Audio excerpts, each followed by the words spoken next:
জ্ঞানৰ মেলা কলকাছিয়া গ্ৰন্থমেলাৰ সাধাৰণ সভাত অথন্তৰ গ্ৰন্থমেলা সমিতিৰ সভাপতি হিচাপে আব্দুল খালেকক সমৰ্থন নকৰাৰ বাবেই এজনক আক্ৰমণৰ চেষ্টা। আব্দুল খালেকৰ নিৰ্দেশ পালন কৰিবলৈ গৈ খালেকৰ চেলাং চামুণ্ডাৰ আক্ৰমণৰ বলি হ'ল সমাজকৰ্মী ছফি কামাল। কেৱল আক্ৰমণতেই ক্ষান্ত নাথাকি গতিয়াই সভাৰ পৰা উলিয়াই দিলে ছফি কামালক। নীৰৱ ভূমিকা প্ৰদৰ্শন প্ৰাক্তন বিধায়ক আৰু সাংসদ আব্দুল খালেকৰ। ব্যুৰো ৰিপৰ্ট, পি সংবাদ। ঘটনা বুলি ক'লে ভুল হ'ব, এইটো মানে সিহঁতে পৰিকল্পিতভাৱে কৰিছে এনেকুৱা লাগিছে। কাৰণ প্ৰাক্তন সন্মানীয় সাংসদ এজনে সন্মুখত থকাৰ পিছতো কেনেকৈ এজন মানুহক আক্ৰমণ কৰিব পাৰে।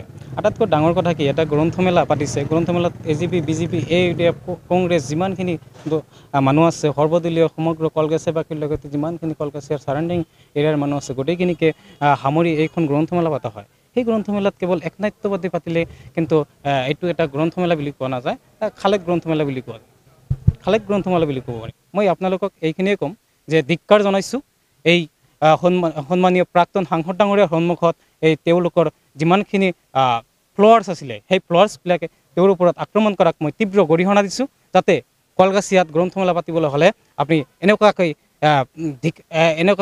গুণ্ডা বাহিনীৰ দ্বাৰা আক্ৰমণ নকৰে, আৰু এনেকুৱা যদি আক্ৰমণ কৰে তেনেহ'লে কিন্তু আমিও বহি নাথাকোঁ। কাৰণ এই গ্ৰন্থমেলা তথা কলকাছিয়াৰ আপুনি যিমানখিনি আপোনাৰ অৱদান আছে তাতকৈ বেছি কিন্তু উপজেলাৰ সময়ত আপোনাক কিন্তু চাইছোঁ যে এই কলকাছিয়াত যিমানখিনি আপুনি ক্ষতি কৰিছে, কিন্তু সেইটো কিন্তু মনত আছে। আক্ষৰে আক্ষৰে কলকাছিয়াবাসীৰ লগতে সমগ্ৰ এই কলকাছিয়া চাৰাউণ্ডিং এৰিয়াৰ যিমানখিনি মানুহ আছে আপোনাৰ কিন্তু কথা পাহৰি যোৱা নাই। গতিকে 26 কিন্তু 2026 আছে, কিন্তু মনত ৰাখিব। ঘটনাটো মানে যেনেকৈ গ্ৰন্থমেলাখনৰ এখন সাধাৰণ সভা আহ্বান কৰা হৈছিলে, সেই সূত্ৰে আমি গৈছোঁ। তো যোৱাৰ পাছত মিটিং আৰম্ভ হোৱাৰ পাছত তেওঁলোকে মানে কিছুমান ব্যক্তিসকলে তেওঁলোকে যিজন আগৰ সভাপতি আছে তেখেতক মানে স্থায়ী সভাপতি পাতিবৰ কাৰণে তেওঁলোকৰ মানে আলোচনা, তেখেতে সভাপতি থাকিব লাগে। তো তেখেতে যেতিয়া মানে সভা আৰম্ভণিত একচুৱেলি এক্সিকিউটিভ যিটো ৱৰ্কিং প্ৰেচিডেণ্ট আছিলে তেখেতে মানে সভাখন চলাই আছিলে।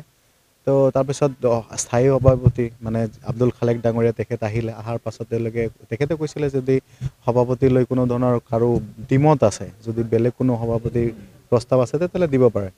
তো গোটেই সভাখনত মানে চবেই গোটেইখিনি মানুহে মানে তেখেতে সভাটো পাতিছিলে। কিন্তু মই যিহেতু সুধিছিলে ক'ৰবাৰ দ্বিমত আছে নেকি, তেতিয়া মই কৈছিলোঁ যে নাই, যিহেতু এখন ৰাজহুৱা অনুষ্ঠান গ্ৰন্থমেলা আৰু সাহিত্যপ্ৰেমিক ৰাইজ থাকে বা গ্ৰন্থৰ লগত জড়িত মানুহবিলাক থাকে, গতিকে তেখেতে বহুত বছৰৰ পৰাই এই গ্ৰন্থমেলাৰ এটা নেতৃত্ব দি আহিছে।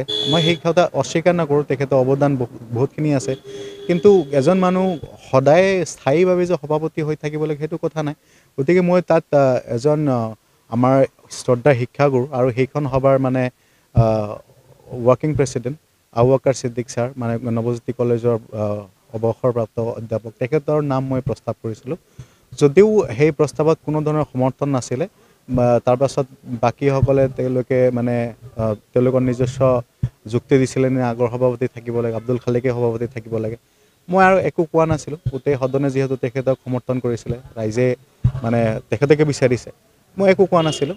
পাছত সভাপতিজনে তেখেতে মানে আকৌ মোক সুধিছিলে যে গোটেই সদনে যিহেতু মোকেই সভাপতি হিচাপে বিচাৰিছে, তো তুমি সদনৰ লগত একমত নে তোমাৰ আগৰ যিটো মত আছে সেইটোতে অটল আছা? মই কৈছিলোঁ যে সদনৰ যিটো মত সেইটোক মই সন্মান কৰোঁ, কিন্তু এতিয়াও মোৰ মতে মই ঠিকেই আছোঁ। মই মোৰ মতটো এতিয়াও মানে দ্বিমতে হৈ আছে। মই সদনৰ মতে মই একমত নহয়, সেইটো কৈছিলোঁ। পাছত আৰু কৈছিলোঁ যে যিহেতু এটা কথা ক'ব কৈছিলোঁ যে যেতিয়া ৰাজহুৱা অনুষ্ঠানত যেতিয়া সৰ্বাত্মক ৰাইজৰ উপস্থিতি আমি কামনা কৰোঁ, কিন্তু এই কথাখিনি শেষ হোৱাৰ আগতেই তেখেতৰ কিছুমান